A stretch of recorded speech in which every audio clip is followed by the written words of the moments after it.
All right, what's up, guys? How we doing? I just saw Smile 2, and this movie went pretty fucking crazy, man. I mean, did you hear that? All right, I think we're good.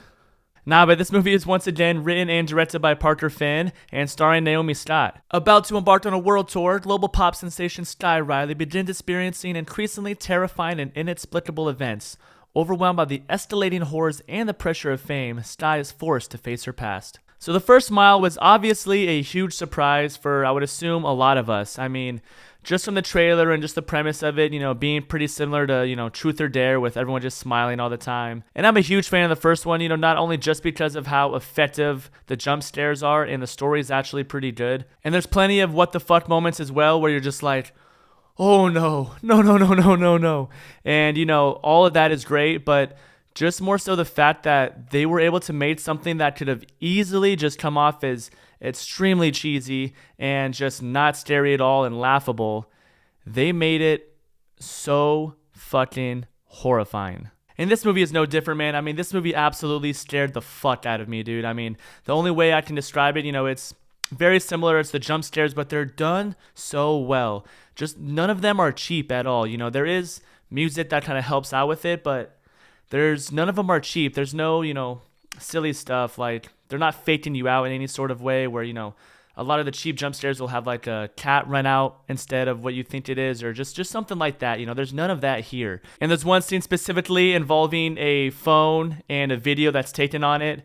And man, I had a drink in my hand and that shit went everywhere. I just jumped and I flung the drink. It went all over me, all over the seat next to me.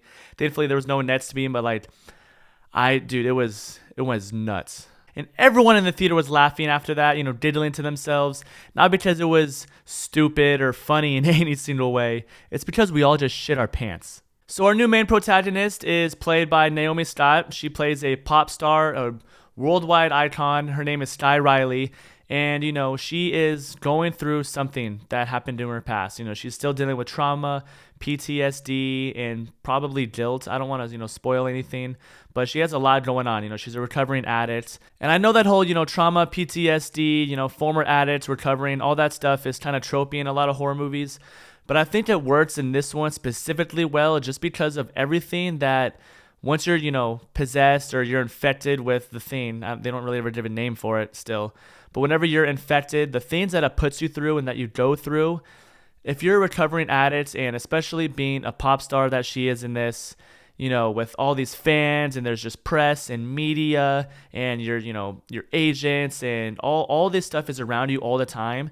So when you have that past trauma and everyone knows that you're a past addict, when you're getting haunted by whatever this is, it just makes you look crazier and they think you're back on drugs again and all this, and it's just adds to how horrifying all of this is. With how the more the days go on and the thing is infecting her and going inside of her brain more and more, she's hallucinating, going crazy more and more, and everyone is just starting.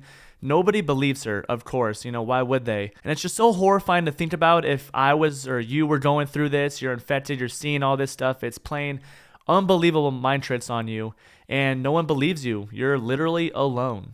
And that to me is just unimaginably scary. But Naomi Scott is phenomenal in this, as she's slowly descending and getting crazier and crazier as it's infecting her more.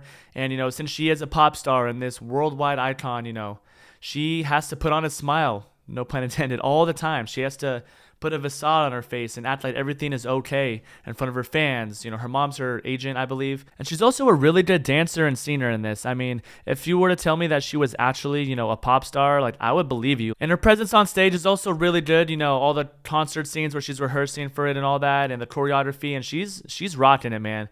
And I'm glad that they didn't spend half of the movie showing us this concert or just showing us her songs in general. There's not a lot of that. They focus on her character and the horror and everything that's going on. And they focus on her acting, which she actually can act, unlike another movie that came out this year.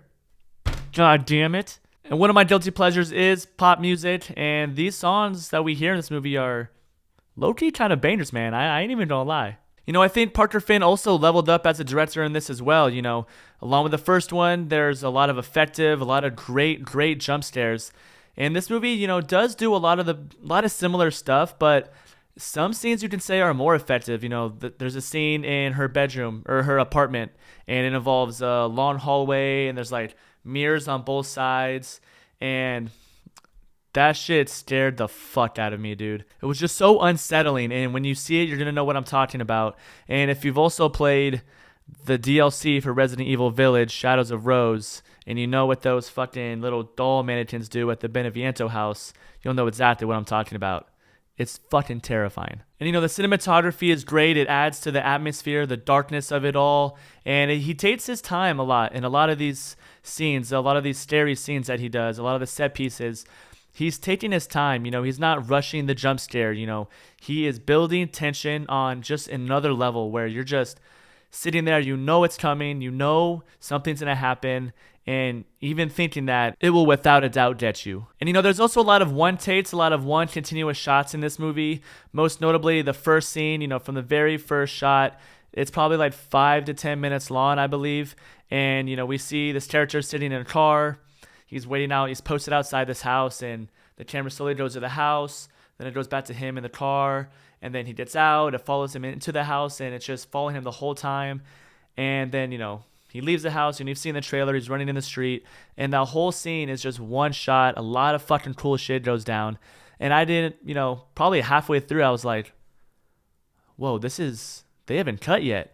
And it is done a lot, but that just is Parker Finn's leveling up as a director and advancing and doing all this better stuff, and it's just on full display from the very first scene. I also liked how, a lot of horror movies are, shot very darkly, very low lit, and the same with this movie. It's in her apartment, it's all very, very dark. She doesn't have any lights on for some reason, which is always pretty annoying.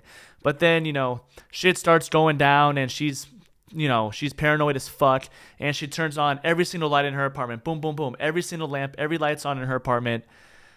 But the scene that comes after that is those lights being on only makes what's about to happen scarier, which I think is brilliant. And there might be some issues with the runtime, just very minor. I believe it's like 2 hours and 7 minutes. You could probably cut out 10 minutes, just tighten it up, make it just a little bit better of an experience, make it flow just a little bit better, because there are some lulls. And, a lot of the scares, a lot of the what the fuck moments from the first one are also present in this one. I think that, the what the fuck moment in this movie, not really, it's kind of a minor twist. At first you're like, okay, that's pretty much exactly the same. But then they go even further and you're like, oh, no. So I think the first one does some stuff better, and I think the second one does some stuff better. But overall, this is just a solid movie, solid scary movie, solid horror. And with this, our protagonist being a pop star, all the possibilities with her on stage, with her dancers, and her, performing a concert in front of, tens of thousands of people. I do believe that there kind of were missed opportunities in just a small way. I feel like they could have gone a little bit more extreme, and there's just so many opportunities that you can do with that setting and those set pieces. But the end kind of, scratches that itch. It kind of makes you feel like, oh, I should have seen that coming. Oh, fuck. Like, I do appreciate the ending for that, but I still feel like they could have gone just a little bit farther. But, I still enjoyed the hell out of this movie. I thought it was great. I will definitely be seeing this movie again. So, yeah, overall, this is a great horror movie. This is going to have me on my toes for the next couple of days, looking over my shoulder, being wary of people, without a doubt. It just kind of sticks with you like that. I do think it improves on the original in a lot of ways. It's still a lot of great jump scares. None of them are cheap.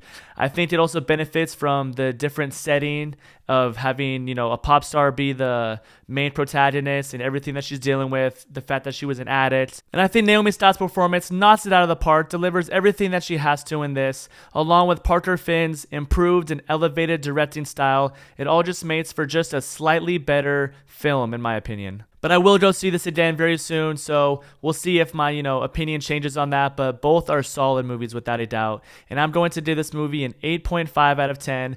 Definitely go see it in theaters. But yeah, guys, those are just my thoughts. I appreciate you watching. Like, subscribe, comment, do whatever you want. And I will see you on the next one.